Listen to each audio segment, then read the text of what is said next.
서울에서 헬스장을 준비 중이었다는 피해자.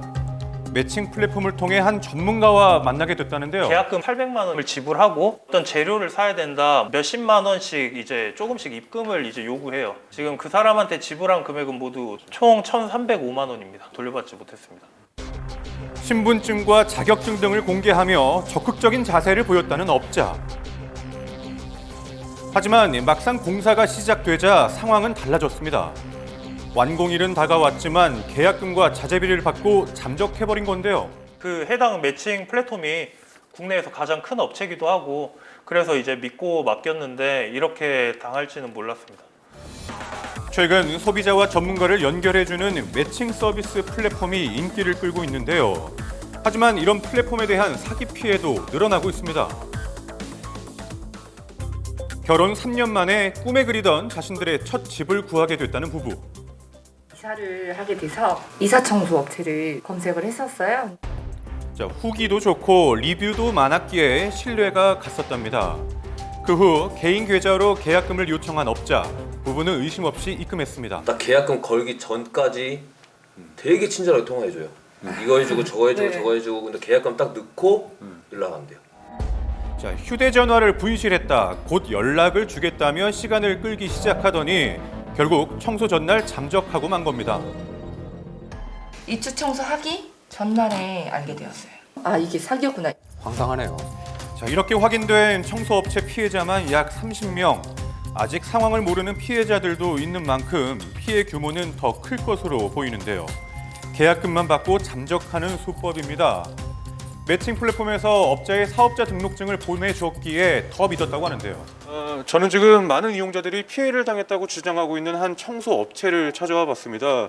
맞는 주소로 온 것 같은데 실제 건물은 지금 여관으로 되어 있거든요. 한번 들어가서 확인을 해보도록 하겠습니다. 뭐죠? 이곳은 정말 청소 업체가 맞는 걸까? 말씀 좀 여쭤보려고요. 다름이 아니라 여기 맞나요? 아닌데? 청소업체를 등록해 두신 거 없으세요? 예. 전혀 모르세요? 예. 청소업체 하시는 분 안 계세요? 청소업체? 네. 그런 상관없어요. 어떻게 된 일인지 업체와 통화를 현재는 시도해봤는데요. 전화를 받을 수 없습니다. 전화 연결에 실패하였습니다. 해당 업체가 올려놓은 주소지에 직접 와서 실제로 확인을 해봤는데요. 그런 청소업체는 이곳에 없는 것으로 보입니다. 문제는 이런 피해가 하나의 플랫폼에서만 일어나고 있는 게 아니라는 겁니다. 라는 사이트가 있어요. 인터넷에 치면. 네, 저희는 거기 들어가가지고 했거든요. 그러니까 그분이 여기저기 다 올려놓으신 거예요. 홈페이지마다. 대부분의 매칭 플랫폼마다 본인의 홈페이지를 등록해 놓은 업체.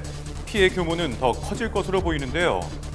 어떻게 이런 업체가 전문가로 등록이 될 수 있었을까? 실제로 전문가 등록을 해봤습니다.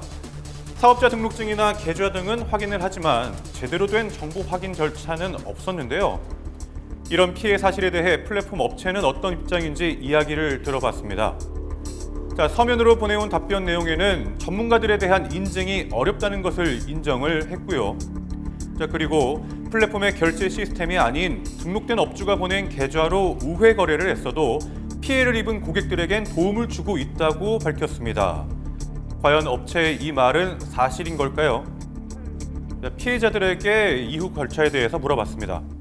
제가 그 플랫폼에 전화를 했는데 그 다짜고짜 하는 말이 우리는 그냥 이 어플에 대해서 그냥 연결시켜야만 주는 어플이지 우리가 뭐 따로 중개 수수료나 이런 거 받지 않는다. 경찰에 신고하시는 게 제일 빠르게 잡을 수 있는 것 같습니다. 라는 답변을 받았어요.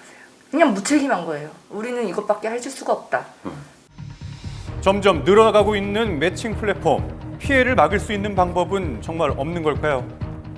플랫폼 관련 소비 생활 중에서 주의해야 할 부분은 전자상거래법에 의해서 소비자가 보호를 받기 어렵기 때문에 거래하려고 하는 상대가 사업자 등록을 한 사업자가 맞는지 그리고 사업자 정보도 확인할 필요가 있을 것 같아요. 현재 피해자들은 이런 안전결제 시스템을 이용하진 않았기 때문에 보증제도를 통해서 구제를 받기는 어려워 보입니다. 다만 지급명령 신청을 하거나 또는 민사적으로 소송을 제기하는 방안들을 검토해 볼 수 있겠습니다. 현재 구조에서는 소비자가 전적으로 책임을 질 수밖에 없기 때문에 이런 플랫폼 업체들이 조금 더 소비자 보호에 자체적으로 노력을 기울이기를 바라고 이걸 좀 강제하거나 유인할 수 있는 어떤 규제 조치가 마련되어야 할 것으로 보입니다. 네, 매칭 플랫폼에 대한 허점들 더 큰 피해가 될 수 있습니다. 조속한 대책이 필요해 보입니다.